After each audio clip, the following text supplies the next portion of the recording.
On the evening of December the 18th, 2022, a YouTube livestream began. Stephen McCullagh sat in front of his screen, drinking, playing games, and speaking casually to his audience. He told his viewers that he'd be there for hours. He said that he had no plans to leave the house that night. The stream looked totally normal. There was gameplay, commentary, background noise, and nothing stood out.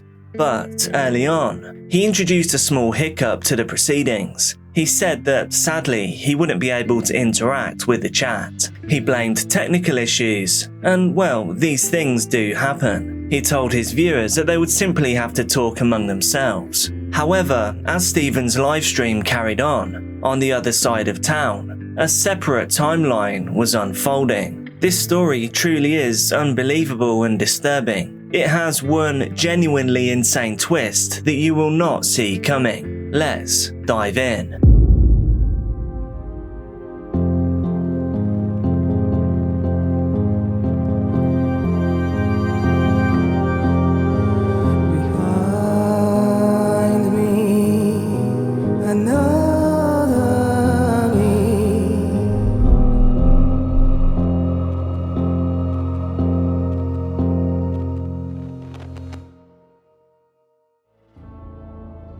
By the way, this is Dark Case, and you can call me Jack. I bring you rare and unseen true crime cases, so make sure that you're subscribed right now to be a part of the Dark Case family. I'm going to make this really quick so you don't get too bored, but automated AI content is absolutely flooding this platform right now. Human creators like me are struggling to be seen. So all I'm asking is that you please do consider becoming a channel member, because genuinely you will help me to keep this show on the road for the rest of the year. I'm aiming to get channel membership up to 300 by the end of April, and right now I'm at 229. When you become a member, you get things like being thanked in every video, you get early access to videos, as well as some exclusive videos and the Jack's House podcast. It really would be such a massive help to me and the channel right now. But now, on to today's silly little question. If you were a dog, what would your owners name you? Let me know down in the comments. But now, on with the video. Stephen's livestream was titled The Violent Night, Christmas Live Gaming Stream. I've got to be honest, Stephen, that's pretty clunky. The livestream began at 6 PM. As it began, Stephen appeared pretty relaxed. He was wearing a Santa hat. He spoke about Christmas and taking some time off. Everything suggested just a standard live stream. However, as we know, something was a little different. On that night, Stephen could not interact with his viewers. It meant no replies and no acknowledgement of comments from his viewers. So, what are we doing tonight? Well, because this streaming software is kind of up the left, it means I can't check the live chat, which is a real shame. So, by all means, talk amongst yourselves. I could use my phone to dip in every now and again and check it, but I've decided that I kind of hate live streams where people just sit and read comments and go, "Oh my god, yes, ask me questions, better." And also, if I go on my phone for too long, I'll end up just scrolling through TikTok, and the amount of time that I've lost scrolling through TikTok is unbelievable. So, yeah. Phone's away. Can't look at the live chat for some reason, because if I do, it makes the whole thing freeze and OBS just screws up. Right, yeah, so I need to get my anxiety about whether or not the stream will crash just out of the way, otherwise it'll affect the whole thing. But yes, if you have questions, comments, opinions, anything like that, tough. What I want this to be, right, is... Do you know, like, when you used to watch Big Brother back in the day? And, like, E4 had, like, a live stream that ran like all night and was just live footage from the house. It's kind of going to be like that. So, you know, like, you can dip in, you can dip out, that sort of thing. And meanwhile, I'm just going to be focusing on playing the game. All good? During the broadcast, he moved between some different games. He played Grand Theft Auto Vice City. He also played Robot Wars, which I think you guys in the United States call BattleBots. Stephen also drank some alcohol. He was just speaking casually throughout the stream. At one point, he stated that he would not be leaving the house that night. I just realised I'm literally going to be drinking and driving. In the game, by the way, I'm not leaving the house tonight. As the stream carried on, nothing appeared unusual. The pacing was normal, the behaviour matched expectations. But as this case progressed and investigators later examined the footage, they focused on things more behind the scenes, not just the general appearance. Investigators looked at system activity. In a genuine live stream, these things fluctuate constantly. But it seems like on Stephen's stream, they didn't, which I'm sure you'll agree is pretty weird. And believe me, we will look some more at that in a minute. But now we need to look at that other timeline that was running alongside this live stream. On the evening of December the 18th, the same night that Stephen's broadcast began, movement is captured near Stephen's home in Lisbon. CCTV shows a man leaving the area on foot carrying a bag. The timing actually aligns with the start of the stream, but obviously it can't be Stephen because he's streaming. From there, the route of the man becomes traceable. He walks approximately 2 miles to Dunmurray, and once there, he boards a bus heading towards Lurgan. CCTV on the bus captures a man. His lower face is covered. He's wearing dark clothing and gloves. He is carrying a bag, the same bag that he was carrying earlier. It's this kind of consistency across the details that allow investigators to track a single individual across multiple locations. So this man could be traced from near Stephen's house to the bus, and then as his journey continues on foot. CCTV from across Lurgan captures this same man moving through the town. Market Street, William Street, Lough Road. Each camera is building a picture to his movements. Together they form one continuous path, and that path leads directly to Silverwood Green. At the same time, Natalie McNally is at home. Earlier that evening she'd been with her family watching the World Cup final. She later returned home. At approximately 8:24 p.m, she logged into YouTube, and she then began watching Stephen's live stream. And then less than half an hour later, at 8:51 p.m, the man that has been followed across town by CCTV, he is now recorded entering Natalie's home. Text a loved one, or a friend, or just, family member, someone you haven't spoken to in a long time. Get a little text and go, "Merry Christmas, how's things?" Maybe it's someone that you've fallen out with, or someone that you've just not spoken to in a long time, because, it's life gets in the way. Fire them a little text. Just go, "Merry Christmas."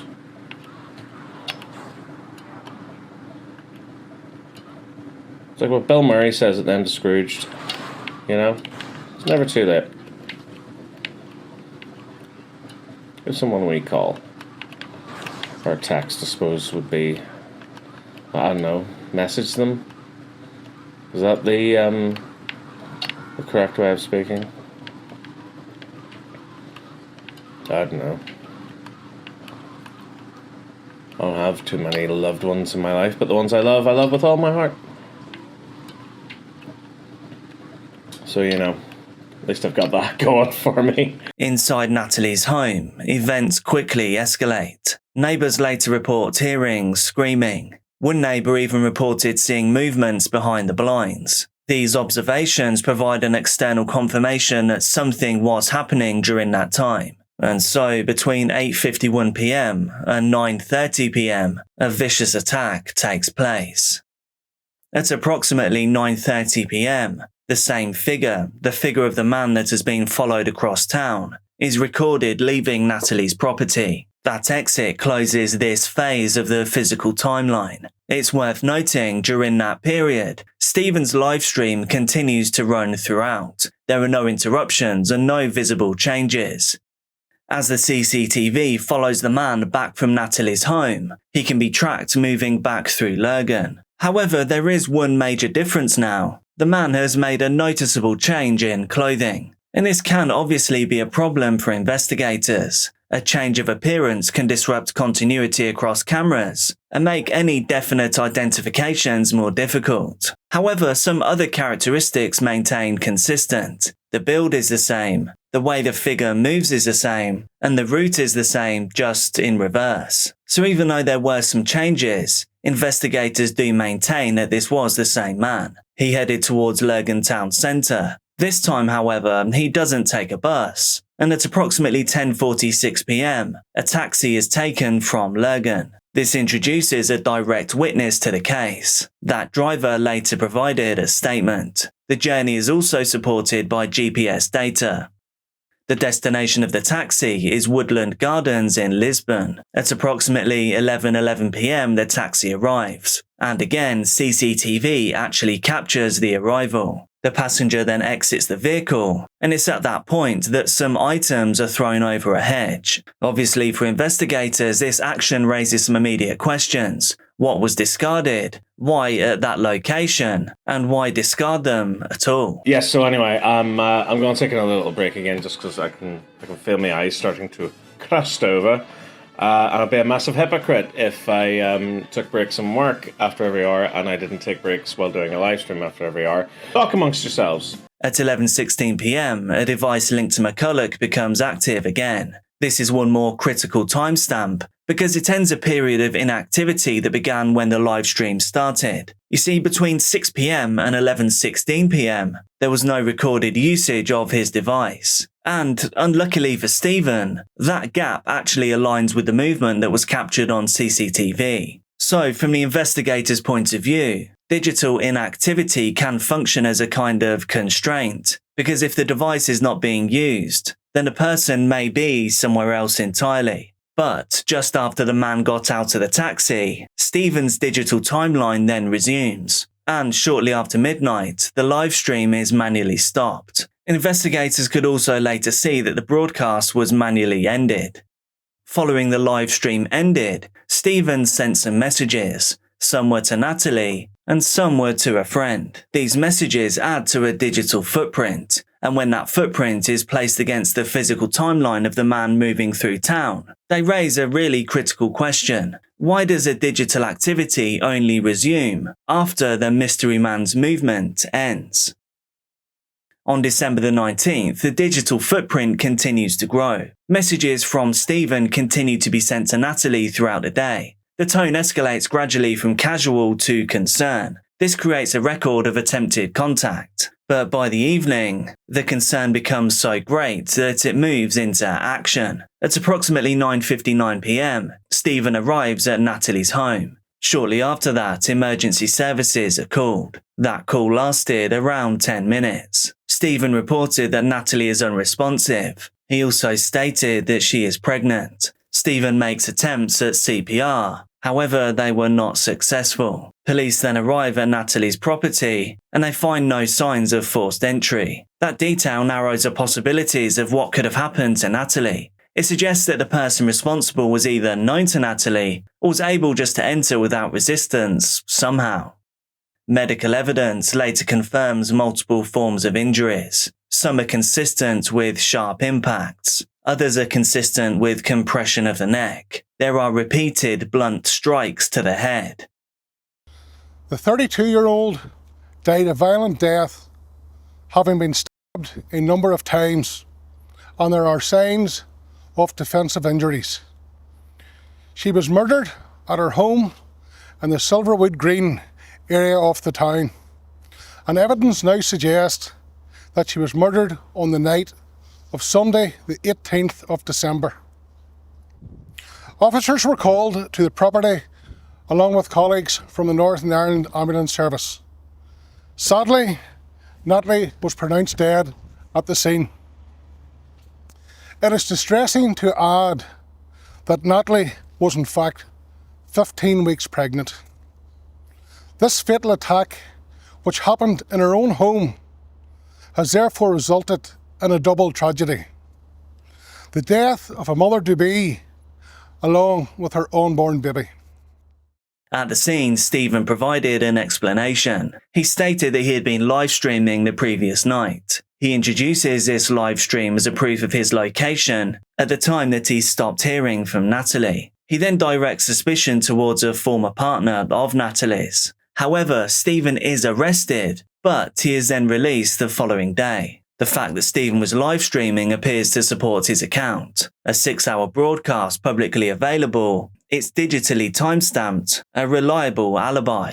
Digital evidence like that can really carry weight when it appears to be consistent with a story. And by December the 24th, Police inform Stephen he is no longer considered a suspect in Natalie's ending. At that point, the alibi has held. But within the investigation, one issue still remains unsolved. If the alibi is indeed accurate, then why does the rest of the timeline not align with it? Yeah. I'm Niall, the youngest of Natalie's 3 brothers, and I would like to appeal to my sister's killer to do a decent thing and confess to her murder. Nats, as we called her, was the only girl in our family, and we treated her like a princess. She lived and coped with being a diabetic from a really early age, and as a result, we were so protective of her and treated her like a precious egg. And yet she was a fiercely independent woman, working in marketing for TransLink, and was passionate about her beliefs and loved her animals and music. We were so proud of her many achievements. My mum and dad, Noel and Bernadette, my 2 brothers, Brendan and Declan, and I are completely devastated that she's no longer with us, and I really can't believe we'll never see her beautiful smile or hear her infectious laugh again. I cannot actually put into words the heartache we're experiencing. She was the life and soul of our family, and we are heartbroken she will not be sitting around the table with us this Christmas Day or any day. Nats really was the best sister ever, and such a lovely person. She had so many friends and would have done anything for anyone. She had a heart of gold. And to add to our unbearable heartache, we were devastated that we will never meet Natalie's baby. We were all looking forward to welcoming the family's first grandchild and niece or nephew into the world next year. Our killers denied Nats the opportunity of being a mummy. I'm appealing on behalf of our family to bring any information to police or Crime Stoppers to help them put Nat's killer behind bars. Stephen McCullagh and Natalie McNally met in August of 2022. Their relationship developed quickly. Within a short period of time, they were spending significant amounts of time together, and by just September, Natalie was pregnant. The relationship appeared committed. Stephen was present in her daily life. He even spent time with her family. Natalie then fell pregnant, and on the surface, it seems like Stephen was happy about this. However, evidence later showed that Stephen had continued communicating with other women during the relationship. Some of those messages were explicit. So while the relationship appeared stable externally, Stephen's behaviour did not fully align with that image. There were also some elements of control. Stephen had access to Natalie's phone. He was able to read her messages. From Natalie's perspective, though, there was no real evidence that she believed she was at risk, and she just continued with her normal routines. She remained in contact with her family, and she continued normally in her relationship with Stephen. Everything we know about the relationship establishes a baseline behaviour between the two. One thing to note about their relationship is the timeline is really short. Over just a few months, they met, fell pregnant, and then things came to a tragic end when Natalie's time on this earth came to an end. They met in August. They fell pregnant in September, and then in December, the relationship was hit with tragedy. Natalie's time on this earth would come to an end. I think I'll wrap up this stream with none of you watching at all. Just by saying, Merry Christmas, everyone. It's a time that we look forward to and we get excited about whenever we're young. And then as we get older, we get much more cynical and stuff like that. And then we reach a stage where we realize it's not about us anymore. It's about the younger generation, and it's about keeping that love alive and passing it on. And I think that's something I'm looking forward to doing more than anything else, really. In the days that follow, Stephen remains closely involved with Natalie's family. He attends her wake, he visits her grave, he communicates regularly with relatives. He creates a video montage that is later publicly shown at a rally in her honour. And from the outside, these things do align with expected behaviour of a grieving partner. Presence, support, involvement. But investigators can't just assess behaviour in isolation. They compare it against evidence.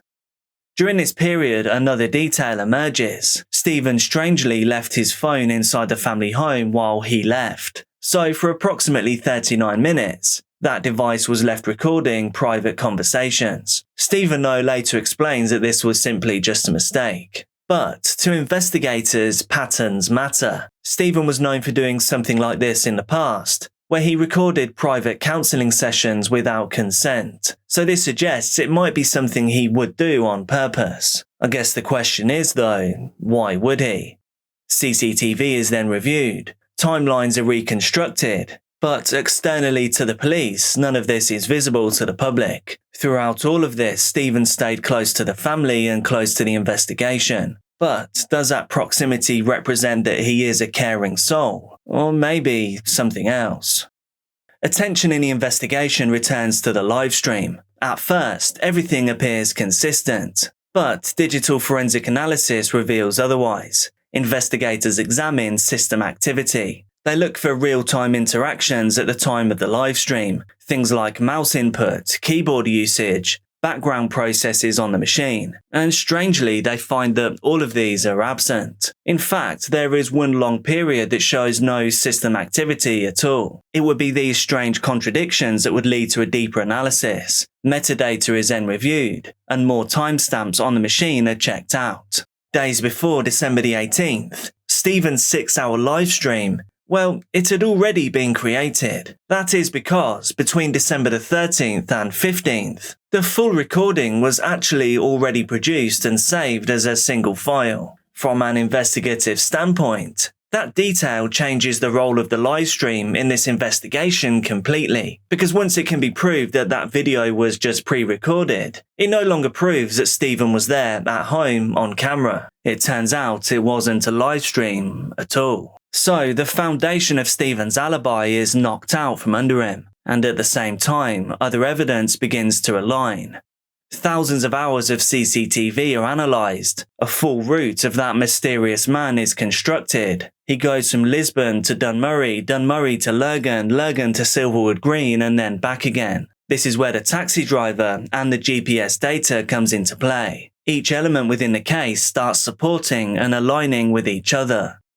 On January the 31st, 2023, Stephen is arrested again. During interview, he is presented with forensic findings. He initially disputes them, but he then admits that the live stream was indeed pre-recorded. However, he still remains that he was at home. He denies any involvement with what happened to Natalie. And then, on February the 2nd, Stephen is charged with murder. Well, I've spoken to one of McCullagh's former best friends. She knew him for 12 years. Anne McCullagh was a key witness for the prosecution in this trial, and she is speaking out for Natalie and her unborn baby.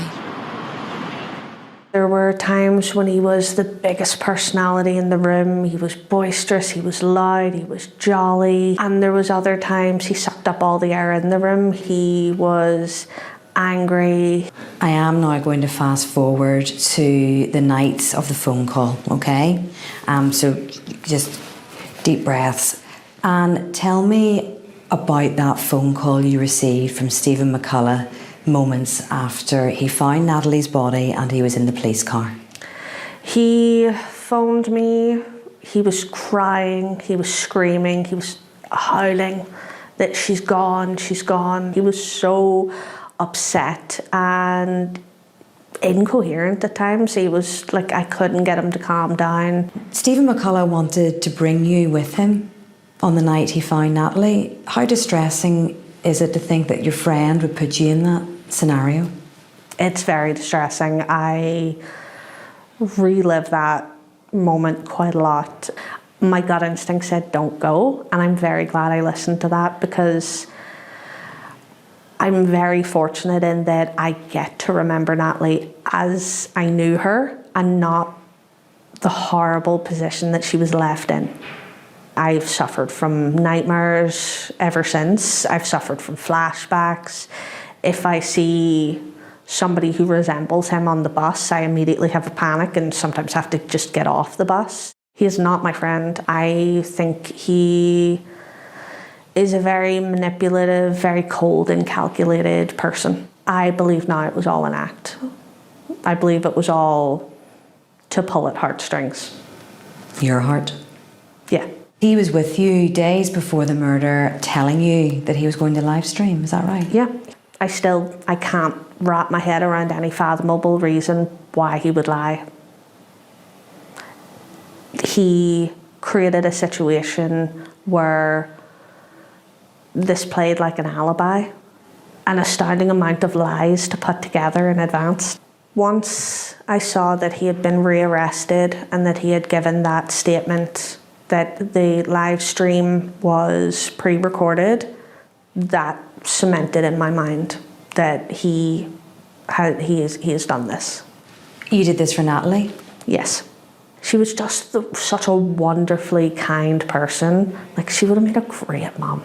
I was making baby hats, I was planning to make baby blankets, I was getting wee bits and pieces ready. This child was gonna be another member of my family.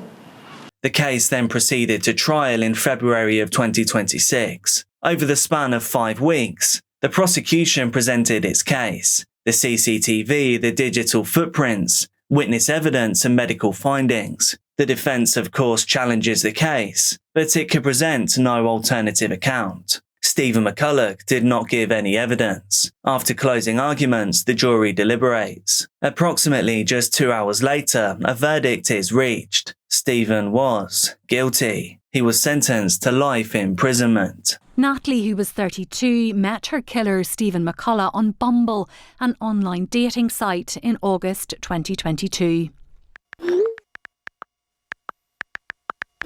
The relationship developed. In October, Natalie became pregnant, McCullagh the father.